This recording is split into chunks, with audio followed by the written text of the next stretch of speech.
Bonjour, bienvenue à nouveau à ce message biblique intitulé « La rentabilité de la pauvreté en esprit ». La rentabilité de la pauvreté en esprit. Le mot « heureux » est un mot très important. En tant qu'enfant de Dieu, bien-aimé, cher ami, si tu es déjà né de nouveau, Dieu n'aimerait pas que tu sois attristé, remuant ou même déprimé. Il aimerait que, en tant qu'enfant de Dieu, que nous soyons continuellement heureux parce que nous avons toutes les raisons en tant qu'enfant de Dieu, en tant que personne née de nouveau, nous avons toutes les raisons d'être heureux continuellement. Nous allons reviser très rapidement le troisième point que nous avons traité autrefois. Dieu ne fixe aucune limite à notre potentiel, nous le faisons. Lorsque nous devenons enfants de Dieu, Dieu nous donne la totalité du Saint-Esprit. Ainsi donc, Dieu ne fixe aucune limite à notre potentiel spirituel. Réfléchissons pendant un moment. Nous obtenons la totalité du Saint-Esprit. Humainement parlant, c'est une pensée très difficile à comprendre, à saisir. Mais telle est la réalité. Dieu nous scelle au moment du salut de son Esprit Saint, de son Esprit tout-puissant. Noé. Autrefois, nous avons très largement parlé de Moïse, mais aujourd'hui nous allons nous appesantir sur Noé. Noé était passé de probablement être ridiculisé. Arrêtons-nous là pendant un moment. Lorsque Dieu avait parlé à Noé, Noé était au sein de sa famille. Dieu lui avait donné une mission et la mission était celle de construire l'arche. Il y avait un événement à venir. Dieu s'apprêtait à faire quelque chose d'inattendu, quelque chose qui ne s'était pas déjà passé. Il était prêt, n'est-ce pas, à faire quelque chose de miraculeux. Noé. Donc Noé était passé de probablement être ridiculisé pour ses travaux apparemment sans fin. Certainement, lorsque Noé avait débuté les travaux de la construction de l'arche, qu'il y avait des personnes, des gens, des familles qui s'étaient moqués de lui. Mais Noé était centré, était focalisé sur sa mission. Il avait une mission bien précise. Il avait une mission éclaircie. Il était sûr et certain qu'il avait reçu cette mission de la bouche de Dieu que c'était une mission divine, que c'était une mission qui provenait de Dieu lui-même. Noé avait une mission bien éclaircie, bien précise, celle de la construction de l'arche. Prochain tiret. Comme je le disais tantôt, certainement qu'il était passé d'être ridiculisé pour ses travaux apparemment sans fin à être élevé au-dessus des eaux. Mais la seconde portion est la réalité biblique, est l'ordonnance de la Bible. Nous le constatons dans la Bible que Noé et ses 3 enfants et leurs 3 épouses et Noé et sa femme et les animaux choisis avaient tous ensemble été élevés au-dessus des eaux. Pourquoi alors? Parce que Noé avait écouté et obéi la parole de Dieu. Il avait su que cela était venu de Dieu. Et voilà comment ils étaient tous, Noé et ses 3 fils, et toutes les 4 femmes et les animaux entrés dans l'arche, suite au commandement de Dieu. Ayant donc fait obéissance au commandement de Dieu, à la voix de Dieu, Noé, Jésus par sa puissance peut nous fortifier, amen, pour faire n'importe quoi. Je me répète, Jésus-Christ, Dieu fait chair, parce que Jésus-Christ était Dieu dans la chair. Lorsqu'il avait marché sur cette terre, il était à 100% Dieu et à 100% homme. Donc Jésus-Christ, par sa puissance, peut nous fortifier pour faire n'importe quoi. Je n'ai pas dit pour tout faire. Nous ne pouvons pas tout faire. Mais lorsque Dieu nous donne une idée bien définie, bien précise, et que nous agissons par la foi et que nous déposons ou mettons notre foi entière en Dieu, cette chose sera bel et bien accomplie, parce que notre foi aurait été penchée ou déposée en Dieu. En Dieu. Donc Jésus-Christ a cette capacité. Il a cette capacité. Premièrement, nous devons réaliser que nous sommes démunis. Et je crois que cela était le cas de Noé. Comme nous l'avons si bien vu la fois dernière, cela était le cas de Moïse.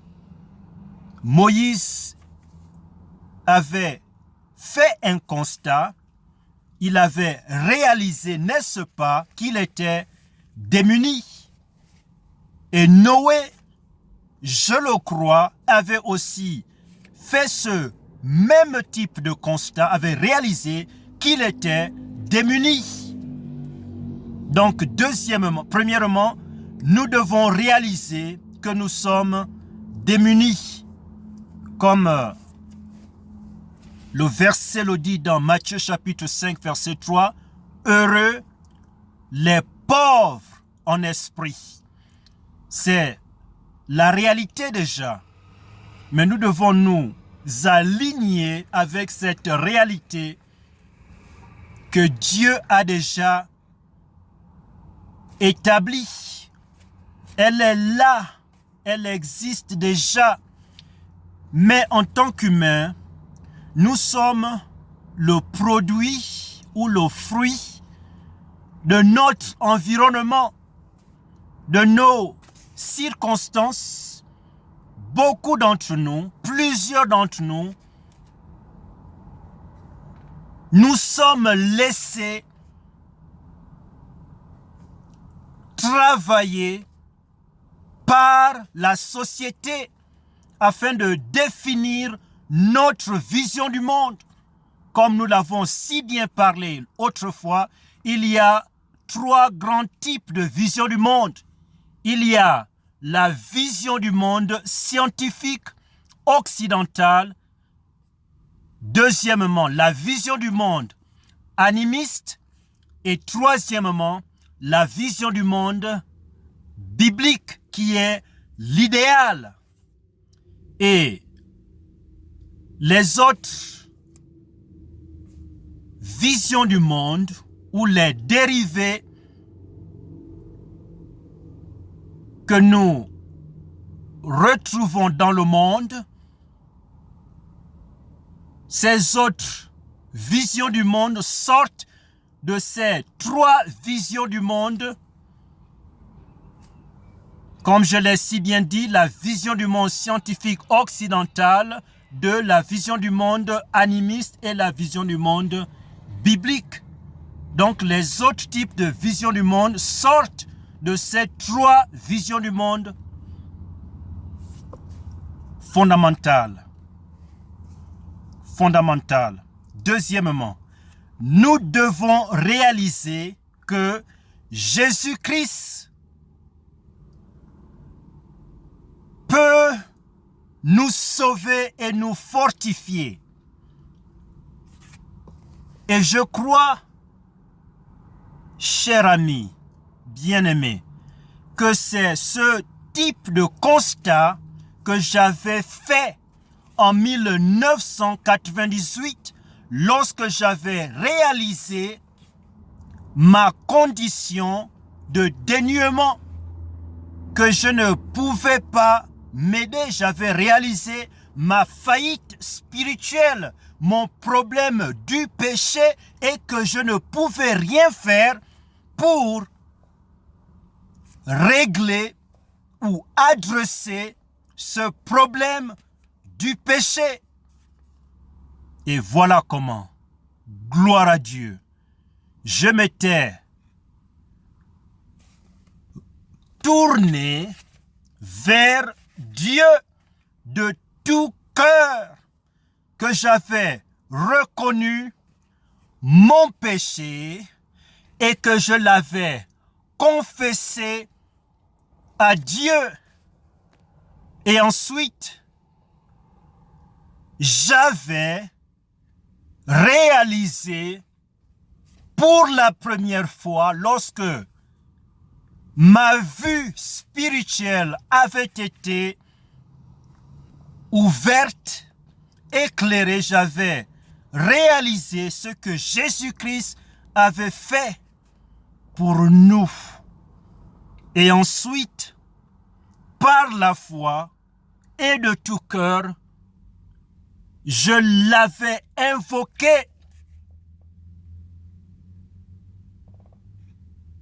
et lui demandé de me sauver. Et ensuite, j'avais été né de nouveau par la grâce de Dieu. Tu peux le faire aussi, bien-aimé, cher ami. Si tu n'es pas déjà né de nouveau, si tu as un doute quelconque, si tu as un doute en toi par rapport à ta destination après ta mort. Deuxièmement, nous avons dit que nous devons réaliser que Jésus-Christ peut nous sauver et ensuite nous fortifier, même dans ces moments où le diable est en train de causer la division dans le monde, au sein des familles, dans nos voisinages, dans nos villes, dans nos pays et dans le monde. Le diable est au centre de ce qui se passe. Mais parfois, Dieu peut permettre à certains événements de se dérouler afin d'attirer notre attention, afin d'attiser notre appétit pour la parole de Dieu, afin d'attiser notre appétit pour les ordonnances de Dieu, afin d'attiser notre appétit pour la droiture de Dieu, pour la justice divine, afin d'attiser notre appétit pour la compassion à l'égard de notre prochain. Et notre prochain peut être toute personne dans notre famille immédiate, toute personne dans notre famille élargie, toute personne dans notre voisinage, toute personne dans nos quartiers, toute personne dans notre village, toute personne dans nos villes et toute personne dans le monde. Notre voisin, notre prochain. Dieu aimerait que nous puissions aimer notre prochain comme nous-mêmes.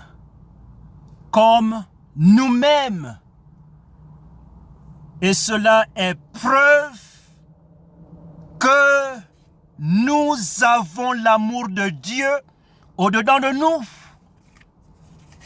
L'amour de Dieu, il n'y a pas de crainte dans l'amour véritable et divin de Dieu. Il n'y a pas de peur dans l'amour véritable et divin et pur de Dieu. Car cet amour de Dieu ou divin veille sur le bien-être de notre prochain. Noé. Nous voyons que Noé avait tout de suite obéi au commandement de Dieu. Noé. Prochain tiret. Enfin, nous devons réaliser que Jésus-Christ veut nous donner une vie abondante. En d'autres mots, Jésus-Christ aimerait que nous vivions une vie abondante. Bien après notre salut, Dieu aimerait que nous puissions vivre une vie abondante, heureuse, remplie de bénédictions spirituelles. Il aimerait que nous puissions marcher avec lui tous les jours. Il est impératif, bien sûr, lorsque tu nais de nouveau, tu ne peux plus perdre ce salut parce que le salut de Dieu est éternel, il est permanent, il est pour toujours. Mais pour se réjouir des bienfaits, des bénédictions de Dieu, des appuis spirituels de Dieu, il est impératif, il est nécessaire que nous puissions maintenir une marche continuelle, quotidienne, constante avec Dieu.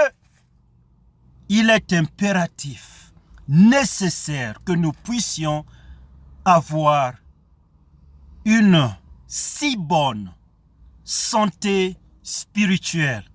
Et cela se passe en lisant la parole de Dieu tous les jours, en priant à Dieu tous les jours, en étudiant la Bible tous les jours.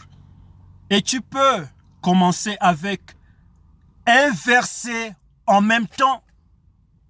Essaie de décortiquer ce verset, de s'appuyer sur les mots-clés et de prier à Dieu qu'il te donne un message pour toi et pour ton prochain. Et cela est très important lorsque Dieu nous donne un message. Nous sommes exactement commandés à le partager avec notre prochain. Que ce soit ton père, que ce soit ta mère, que ce soit ta fille, que ce soit ton fils, que ce soit tes enfants, que ce soit ton grand-père, que ce soit ta grand-mère, que ce soit ton oncle, ta tante, nous sommes censés le partager avec nos prochains bien-aimés. Dieu alors aimerait que nous puissions avoir une vie abondante, de la vivre abondamment, de se réjouir de ces bénédictions spirituelles, d'appréhender la grandeur de Dieu, de tirer de la force des écrits bibliques, de la parole de Dieu, de tirer sa force de la parole de Dieu, d'être rempli du Saint-Esprit afin de faire la volonté de Dieu, afin d'évangéliser notre famille immédiate, notre famille élargie, nos voisinages, afin d'avoir de la véritable compassion comme Jésus-Christ l'avait à maintes reprises démontré, afin de l'avoir à l'égard de notre prochain. Peu importe qui que ce soit, notre prochain, nous sommes censés amener, commander à montrer de la véritable compassion à l'égard de notre prochain. Jean 10:10, la Bible dit ceci: le voleur ne vient que pour dérober, et ce voleur, c'est le diable, c'est Satan. Et comme je l'ai si bien dit autrefois, il a ses instruments, des personnes qui travaillent pour lui. Donc le voleur ne vient que pour dérober, pour tuer et détruire. Mais gloire à Dieu, Jésus-Christ continue en disant ceci.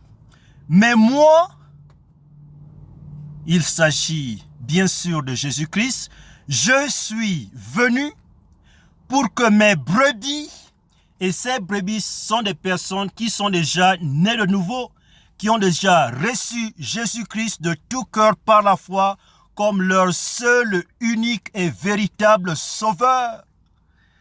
Donc il ajoute, il dit, mais moi, je suis venu pour que mes brebis aient la vie et qu'elle l'ait en abondance. Non pas seulement d'avoir la vie éternelle, mais aussi ici sur terre, d'avoir une vie abondante, victorieuse, d'avoir victoire après victoire, après victoire, après victoire sur tout type de péché. Et qu'elle l'ait en abondance. Conclusion. Le degré ou le niveau d'estime de soi que nous pouvons avoir ne veut rien dire. Cela ne signifie rien du tout. C'est ce que l'on retrouve dans le monde pour ces personnes qui embrassent une vision du monde scientifique occidental. Leur estime est sur l'éducation acquise, l'éducation obtenue dans les établissements scolaires, que ce soit primaire, secondaire ou supérieur. C'est sur quoi se base leur confiance, le soi. Mais pour le chrétien né de nouveau, sa confiance doit se situer, doit s'incliner, doit se pencher, doit s'appuyer sur la personne de Jésus-Christ, le Dieu véritable et vivant. Donc, le degré ou le niveau d'estime de soi que nous pouvons avoir ne signifie rien. Mais, cependant,